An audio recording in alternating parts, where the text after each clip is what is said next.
आइए धन्यवाद करते हैं कि फिर एक सुंदर दिन हमारे जीवन में प्रभु ने दिया है और इसके लिए हम प्रभु का धन्यवाद करते हैं कि प्रभु ने आज का दिन दिया है। एक नए सप्ताह का शुरुआत का दिन है और प्रभु हमसे बात करना चाहता है।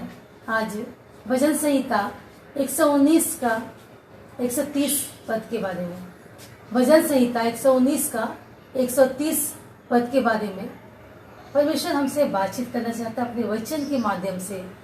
यहाँ पर ऐसा लिखा हुआ है कि तेरी बातों के खुलने से प्रकाश होता है, उससे भोले लोग समझ प्राप्त करते हैं।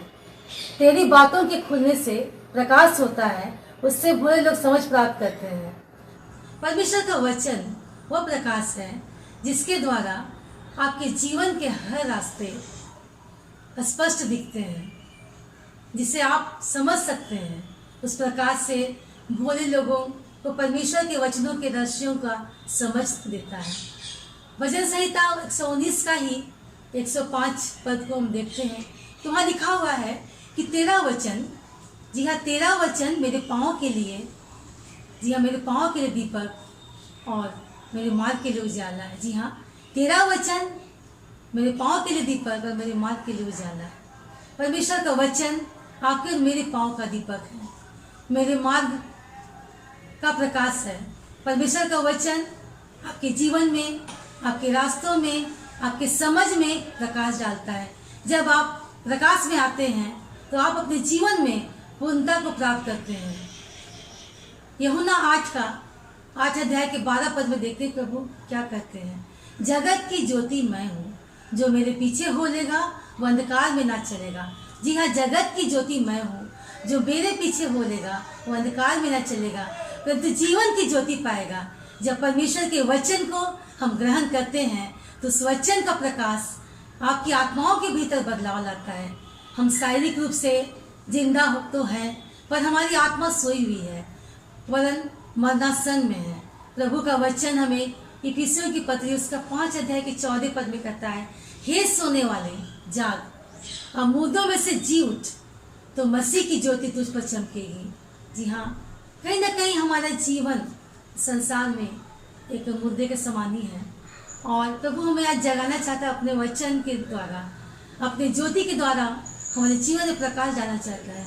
हमारा पापी है, यह कोई डरने की बात नहीं है क्योंकि आप यीशु की लहू से शुद्ध किए गए हैं। मुझे अपने जीवन के वो दिन याद आते हैं जब मैं अपने स्कूल की छुट्टियों में अपने गांव जाया करती थी और गांव की हरियाली, सुंदरता, मन भावन दृश्यों को देखना, वहाँ घूमना फिरना, खेतों में जाना मुझे बहुत अच्छा लगता था क्योंकि मैं कभी कभी वहाँ पर जाया करती थी और खेतों का लहलाते हुए फसलों को देखना मुझे बड़ा ही एक अच्छा अनुभव, एक अच्छा आनंद का महसूस होता था। मैं दिन को बड़े ही आनंद के साथ वहाँ अपने समय को बिताती थी, परंतु जैसे ही शाम होती थी चारों ओर सन्नाटा छा जाता था। रात्रि का समय बड़ा ही भयावह सा प्रतीत होता था और मैं घर के आंगन में भी निकलने से भय महसूस करती थी। उस समय मेरे गांव में बिजली नहीं हुआ करती थी। गांव के लोग रात्रि में उस समय लालटेन दिया, केरोसिन लैंप जलाया करते थे। मेरी घबराहट और डर को देखकर मेरी बड़ी माँ लालटेन लेकर के मेरे पास आया करती थी। उस लालटेन की रोशनी से पूरा आंगन में उजाला हो जाता था और अंधेरे को समाप्त होते ही मेरी घबराहट और डर समाप्त हो जाए। जिस तरह मेरी बड़ी माँ उस लालटेन को या उस रोशनी को उजाला करती थी, उसी तरह उस समय तुरंत यथाशीघ्र वो आंगन में पूरा उजाला हो जाता था और उसी वक्त हमारा जो घबराहट था, मेरा डर था, वो समाप्त होता था। उसी तरह जब प्रभु का वचन रूपी दीप आपके हृदय में जल जाता है तो आपकी हर डर, हर घबराहट समाप्त हो जाती है। याकूब 1 अध्याय का 22 पद में हम पाते हैं कि वचन पर चलने वाले बनो, केवल सुनने वाले ही नहीं जो अपने आप को धोखा देते हैं। परमेश्वर चाहता है कि आप ऐसे लोग बने जो न केवल सुनने वाले श्रोता हो बल्कि सच्चाई पर चलने वाले।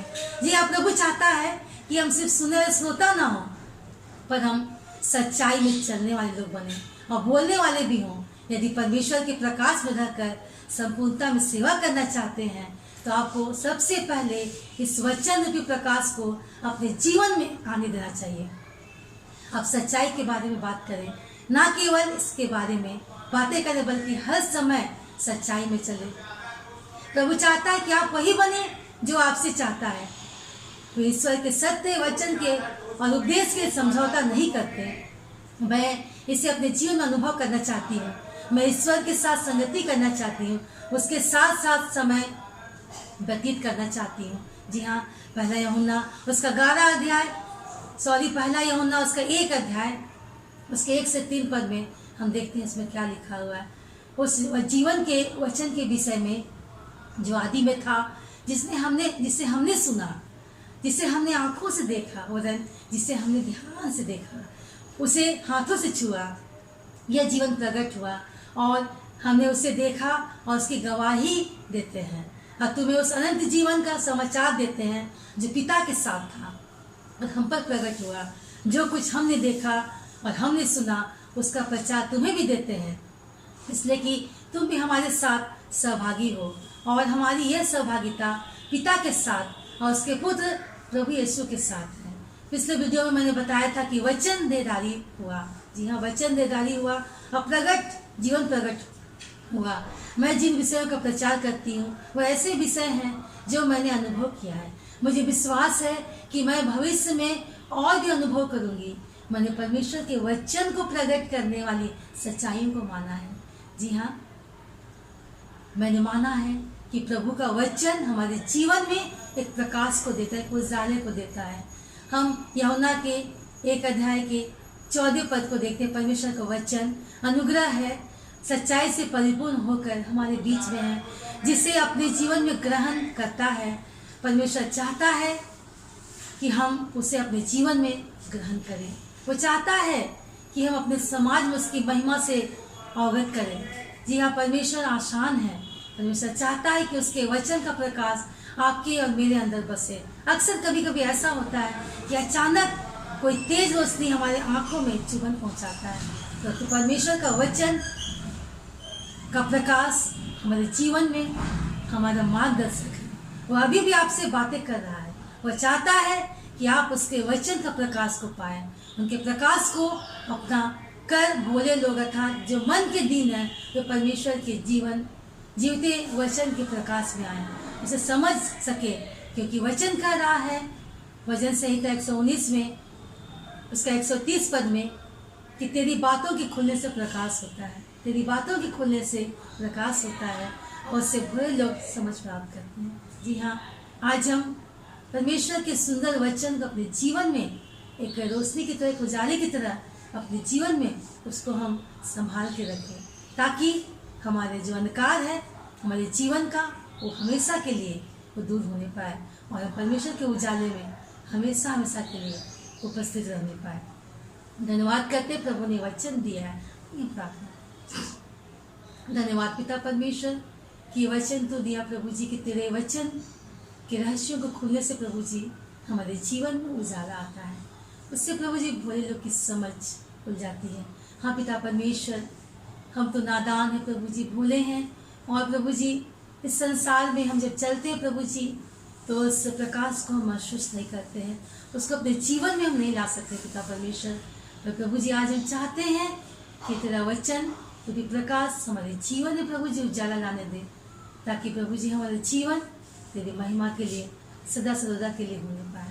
धन्यवाद करते प्रभु जी इस कोविड-19 से प्रभु, जबकि एक बार फिर से प्रभु जी लॉकडाउन की अवधि को 30 मई के लिए बढ़ाया गया पिता परमेश्वर। होने दे प्रभु जी कि उस दिन तक प्रभु जी हम अपने आप को पूरी तरह से सरकार के दिए हुए निर्देशों के अनुसार से हम चलने पाए, ताकि हमारा परिवार में, समाज में, देश में, राज्य में कोई भी खतरा ना होने पाए।